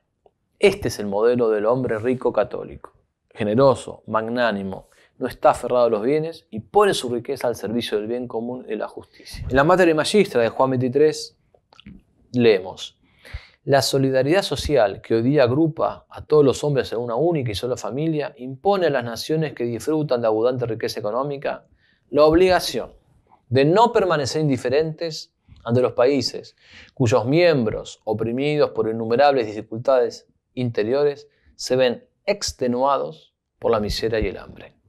Esta población, dice el Papa, no disfruta como es debido de los derechos fundamentales del hombre.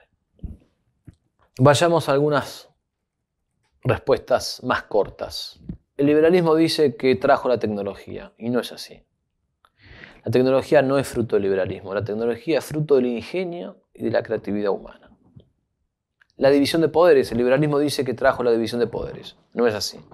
Ya en la llamada Edad Media, la mal llamada Edad Media, existía división de poderes. El crecimiento económico. El liberalismo dice que ha traído crecimiento económico y que es la causa del crecimiento económico en todos los países del mundo. Y no es cierto.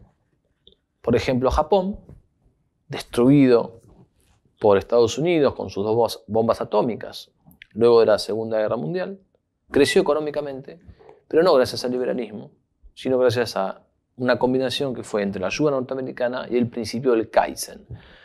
¿Qué es el principio del Kaizen? El principio de la mejora constante. Hacer las cosas hoy mejor que ayer. Este no es un principio liberal, pero es el principio que, junto con la ayuda norteamericana, permitió a Japón crecer y ser la potencia, superpotencia que es el día de hoy. El punto de mira de los católicos no es una sociedad libre, como es el punto de mira de los liberales, sino la restauración de la realeza social de Cristo Rey. Y esta restauración traería como consecuencia la máxima libertad. El católico entonces procura restaurar el orden social cristiano y no una supuesta sociedad libre. ¿Qué decir de organismos como la ONU, la OMS, el Banco Mundial, el Fondo Monetario, de la ideología de los derechos humanos? El liberal acepta estos principios teóricos de estas entidades, pero cuestiona a lo sumo cómo se llevan a la práctica. En cambio, el católico lúcido cuestiona no solo eso, sino también los mismos principios teóricos y muestra cómo esa terminología derecho humanista enmascara los verdaderos derechos de la persona humana. Señala con claridad que estos organismos globalistas están implicados en la reducción poblacional a escala mundial, forzando para ello las legislaciones de los países en temas tales como anticoncepción, educación sexual, aborto, incentivando la propaganda progresista de la ideología de género que funciona como anticonceptivo cultural. Además, el católico cuestiona el sistema económico bancario, la creación de dinero de la nada, el hecho de un préstamo que se anota en un papel y que empieza a generar un dinero artificial. Todo eso hace al sistema económico financiero mundial. Eso el liberalismo no lo cuestiona, antes bien vive de él, pero un católico cuestiona eso. Cuestiona el poder internacional del dinero que está fundamentado en el interés y en la usura. También son distintas las indignaciones y los enemigos de liberales y católicos. Para el liberal, el enemigo es el populista. El liberal se indigna cuando una práctica o conducta se impone sin debate previo, sin consenso. Para el liberal las instituciones son sagradas. En cambio, el católico tiene por enemigo a los que practican injusticia, sea injusticia política o económica. Para el católico una idea no es buena per se, si es aceptada mediante un debate, y es mala si es impuesta. Las cosas son lo que son, y el consenso no es la medida de la realidad. Las instituciones, si bien para el católico brindan cierta garantía jurídica, no reemplazan el ingenio y la creatividad humana. Y además, las instituciones no pueden prever la infinita variedad de casos posibles. También son distintas el enfoque del liberal y católico para con las constituciones. El liberal sacraliza la constitución del país. En cambio, para el católico, la constitución, el texto constitucional, será bueno en la medida en que refleje el orden natural y será malo en cuanto se aparte de él.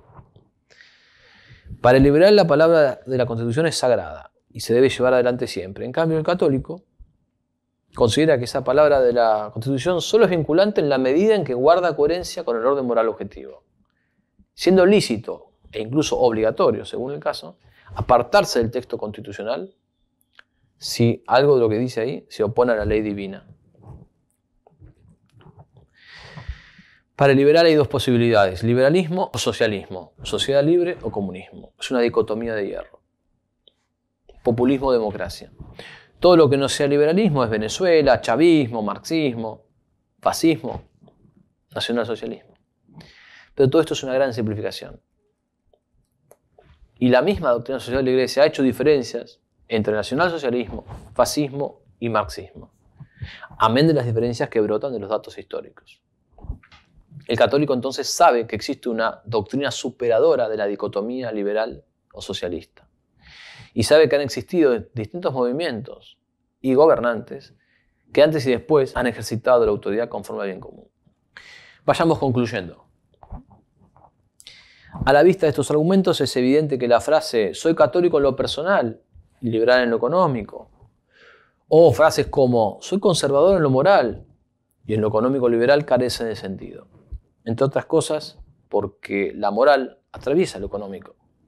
La moral no está desgajada del fenómeno económico. Es evidente que los que abordan la economía desde un método inductivo, uniendo la inducción al valor de la experiencia y teniendo a la vista principios eternos, por supuesto, tienen significativas ventajas respecto de quienes conciben la economía como una mera ciencia formal, absolutamente deductiva. Por eso es que para los que reconocen la inducción, en la economía existen certezas probables, mientras que para los formalistas todas las certezas son necesarias. Finalmente, la redoctrina social de la Iglesia reconoce el principio de subsidiariedad, un principio que tiene un doble aspecto. Implica, por un lado, que el Estado no interviene cuando los grupos intermedios o el sector privado es suficiente para conseguir sus objetivos y fines propios. Pero también implica que el Estado interviene cuando esos grupos por algún motivo no pueden conseguir sus fines propios. No es solamente una faceta de no intervenir, también es una faceta de intervenir cuando sea necesario. Por supuesto, agotados los recursos de esas sociedades intermedias. A la luz de estos argumentos es evidente que, aunque presentarse como liberal puede redundar en cierta posición beneficiosa o incluso representar un ingreso de dinero, un católico tiene el deber de practicar una lealtad doctrinaria a la Iglesia católica. No podemos dejar que la fama de los influencers liberales, sean católicos o no, pese más que la fidelidad a la verdad objetiva y a los principios del magisterio de la Iglesia. Finalmente, voy a terminar con un argumento ad hominem, deliberadamente personal. Descubrí, gracias al profesor Lucas Carena, argentino, un sitio web que habla de una carta escrita por Friedrich von Hayek a Margaret Thatcher durante la Guerra de Malvinas. La carta dice así. Título: Reteniendo las Malvinas, del profesor Friedrich Hayek. Le dice a Margaret Thatcher: Señora, aunque bien puedo entender que el gobierno británico no desea mencionar esto, quizás se debería recordar a Argentina que ninguna regla del derecho internacional prohibiría recurrir a otro ataque militar a lo que durante 150 años ha estado bajo la jurisdicción de Gran Bretaña, con algún contraataque a la fuente geográfica de semejante acción belicosa. Ello bien podría resultar una protección más efectiva que convertir las Malvinas en una fortaleza. Un agresor no tiene derecho alguno a exigir que las acciones hostiles queden delimitadas a la región que él mismo elija. Fielmente, Friedrich Hayek. Alemania Occidental, 10 de febrero. En otras palabras, ¿cuál es la fuente de la agresión belicosa según Hayek? La fuente es la ciudad de Buenos Aires, la Casa Rosada. Entonces lo que le está diciendo es que, aunque no quieren hablar de esto, ellos, como ellos son los agredidos y Argentina sería supuestamente el agresor en 1982 en Malvinas, ellos tendrían el derecho de atacar no solo Malvinas y recuperar el dominio de la isla, sino también la fuente geográfica, en palabras de Hayek. Y dice Hayek, esto podría ser más efectivo que convertir Malvinas en una fortaleza.